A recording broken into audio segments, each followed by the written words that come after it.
প্রশ্নটা আমার নয়, কাজী নজরুল ইসলাম প্রশ্ন করেছেন, সে হরি দেখতে কেমন? সত্যি সে হরি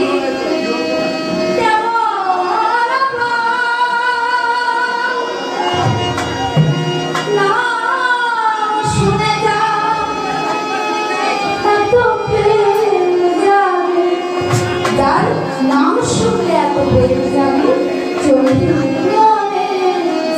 এত সে হরি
বলে যে নামই ডাকো না কেন ভক্তি ভরে রাখবে ভগবানকে ঠিক পাওয়া যাবে। একই প্রশ্ন করেছেন, তাহলে কি নামে ডাকিলে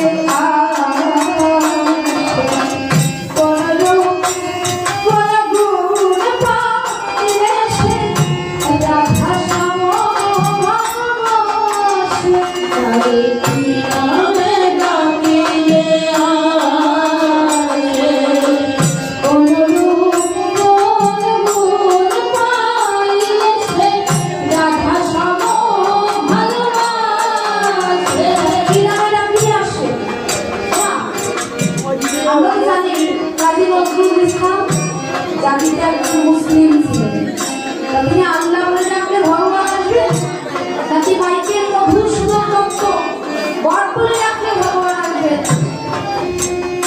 তাহলে কি নামে ডাকিলে কোন রূপ কোন গুণ পাইলে সে রাধা শ্যাম ভগবান সখী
সে হরি কেমন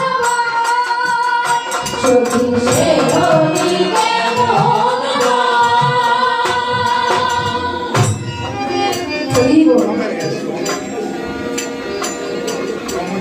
তাই আজ হনুমান কি করেছে সেবা গ্রহণ করে জয়রাম শ্রীরাম বলে চলেছে কোথায় ওই গন্ধ মাদন কথা। এখন এই দৃশ্য থেকে রাবণ রাজা পাত্র মিত্রদের বলতে চাই তোমরা কি কেউ পারবে ওই হনুমানকে আটকাতে? কারণ ওই হনুমান চলেছে গন্ধ মাদনে ঔষধ আনতে, যেমন করেই হোক ওকে আটকাতে হবে। বলে মহারাজ আমাদের কি আর সেই ক্ষমতা আছে? ওই মুখ পোড়া হনুমানের সঙ্গে ছল করা তো অত সহজ নয়, আমি পারবো না। রাবণ রাজা ভাবছে তাহলে কে পারবে? হ্যাঁ পারলে একমাত্র পারবে কে? আমার মামা কালনেমি। তাই রাবণ যাচ্ছে কালনেমির বাড়ির দিকে, ডাকতে ডাকতে ও মামা মামা গো। কালনেমি রাবণের ডাক শুনতে পেয়ে স্ত্রীকে ডেকে বলছে এই শোনো ওই রাবণ আমাকে রাখতে আসছে, ব্যাপার নিশ্চয়ই কোনো মতলব আছে। তাই এসে যদি জিজ্ঞাসা করে মামা কোথায়, তুমি বলে দেবে যে আমাদের মনেই বাড়িতে নেই। বুঝতে পেরেছো? বলে হ্যাঁ তুমি কোনো চিন্তা করো না, আমি ঠিকঠাক বলে দেবো। রাবণ এসে রাখছে ও মামা, বলে বাড়িতে কি নেই নাকি? কালনেমির স্ত্রী ঘর থেকে বাইরে বেরিয়ে এসে বলছে কে কে তুমি? আমাদের উনি না ঘর থেকে বলে দিলেন যে উনি এখন ঘরে নেই। তুমি না ঘর থেকে বলে দিলেন উনি এখন ঘরে নেই। এই যে কালনেমি চিন্তা করছে ভাই ভাই এবার আমি কি করি?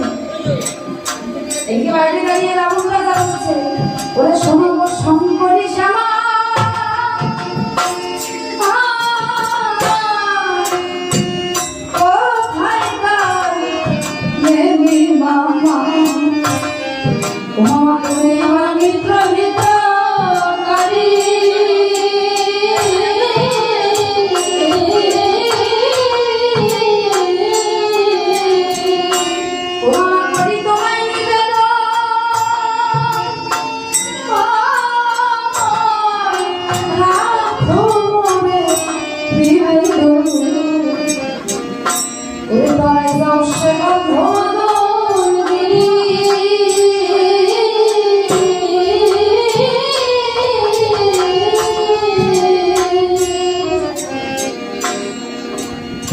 কালনেমি ভাবছে আমার তো না বেরিয়ে আর উপায় নেই।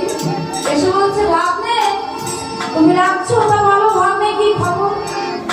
ও মা আমি ওই রামের ভাই লক্ষ্মণকে শক্তি সেরে বিদ্ধ করেছি, তাই হনুমান চলেছে ওই গন্ধ মাদনে ঔষধ। আমা যেমন করেই হোক আজ রাতটুকু ওই হনুমানকে আটকাতে হবে, তুমি কি পারবে? বলে ভাগ্নে আমার কি আর সেই ক্ষমতা আছে? ওই হনুমানের সঙ্গে ছল করা যে অত সহজ নয়। রাবণ রাজা বলছে ও মামা তুমি যদি ওই হনুমানকে আটকাতে পারো কি হবে জানো? ও মামা বাড়িতে পবন কুমারে,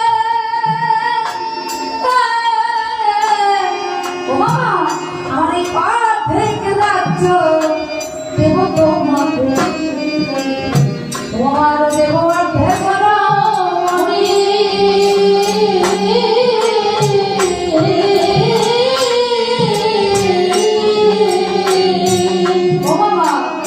তুমি যদি ওই হনুমানকে আটকাতে পারো, মারতে পারো, আমার অর্ধেক রাজ্য সহ অর্ধেক রমণীর ভাগ আমি তোমায় দিয়ে দেব।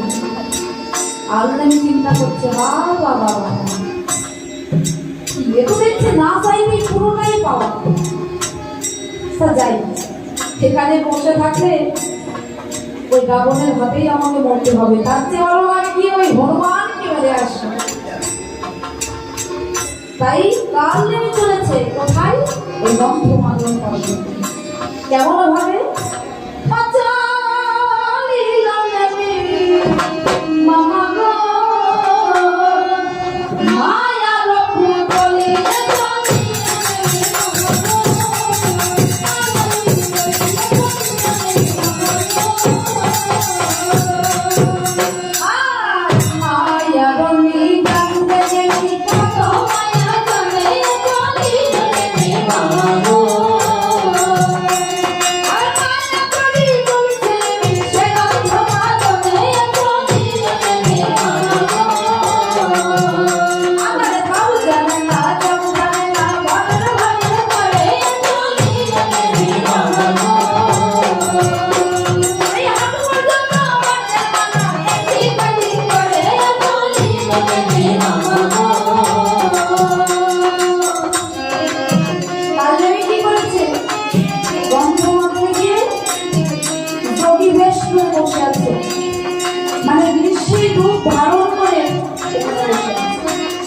হনুমান গিয়ে বলছে,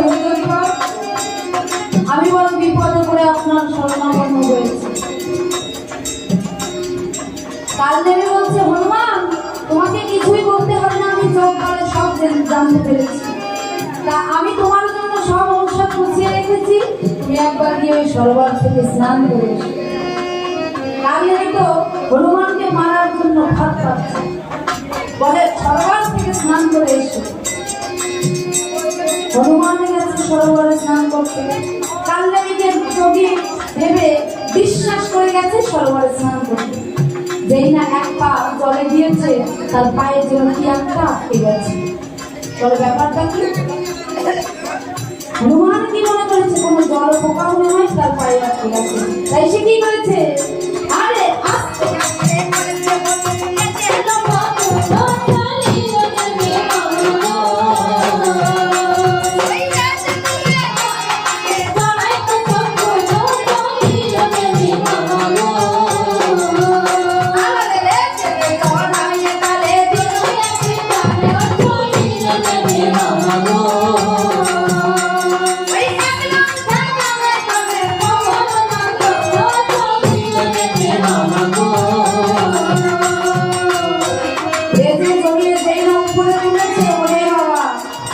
বিশাল এক কুম্ভীরিণী তাকে হাওয়া করে খেতে আসছে। তখন হনুমান কি করেছে, পুনরায় লেজে জড়িয়ে যেই না ওই কুম্ভীরিণীকে হনুমান আছাড় মারতে যাবে, ওই কুম্ভীরিণী মানবীর বেশ ধরে সরিয়ে চলে গেছে। হনুমান বলছে, আরে আরে দেবী তোমার পরিচয়টা দাও। বলে, হনুমান আমি স্বর্গের অপ্সরাদের মধ্যে একজন, নাম আমার গন্ধর্ব। ওই দক্ষ মুনির অভিশাপে এতদিন এই সরোবরে কুম্ভীর বেশ ধরেছিলাম। তবে তুমি সাবধান হও হনুমান, ওই রাবণের মামা কালনেমি তোমায় মারবে বলে ছল করে বসে আছে, তুমি সাবধান হও। এবার হনুমান ধীরে ধীরে চলেছে ওই কালনেমির দিকে। কালনেমি চিন্তা করতে তাই এতক্ষণ মনে হয় ওই সরোবরের কুম্ভীরিণী হনুমানকে মেরে ফেলেছে। বাবা বাবা, এখন আমি রাজা হব, রাজ্য পাবো, রাবণের ওই রমণীর ভাগ পাবো, আনন্দ আর ধরছে না। তাই সে কি করছে,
আমি কি বলে ফেললাম, আরে মন্দ ধরে যে আমার ভাগ নেব তাকে কি হয়েছে, ভাগের ব্যাপার যখন তখন তো ভালোটাই নেব, ভাগের ব্যাপার যখন তখন তো ভালোটাই সবাই নেব। তবে আমার মনে বড় দুঃখ লেগে গেল, আমি যখন রাজা হব, রমণীর ভাগ পাবো। তো রাবণের পুত্র ইন্দ্রজিৎ মরে গেছে, তা আমি যখন লঙ্কার রাজা হব, আমাকে পিতা বলে কে ডাকবে? তাই পুত্র পুত্র করে দেবী করিতে মঙ্গল রে, এমন সময় দেখাইল জগন্নাথ রে। চমকে উঠেছে, কালে চমকে উঠেছে কি? হনুমান আসলে কোথা থেকে? তবুও পরিস্থিতি সামলানোর জন্য বলছে, আরে এসো বাবা বসুধা বাবা ছেলে, এত সময় একা একা কোথায় থেকে? আবার এসো এসো বাছাই আমার জন্য করো কিছু, আমি মোর জন্য মেরেছি বাবা কাঠাল করা উঁচু। এসো এসো হনুমান, তুমি কিছু জলপান করো। বলে বসে মনিবর, আমার জন্য আপনাকে আর কিছুই করতে হবে না, যা করার এখন আমি করছি। হনুমান তো জেনে গেছে ও রাবণের মামা কাহিনী। তাই হনুমান কি করেছে? আবার আস্তে আস্তে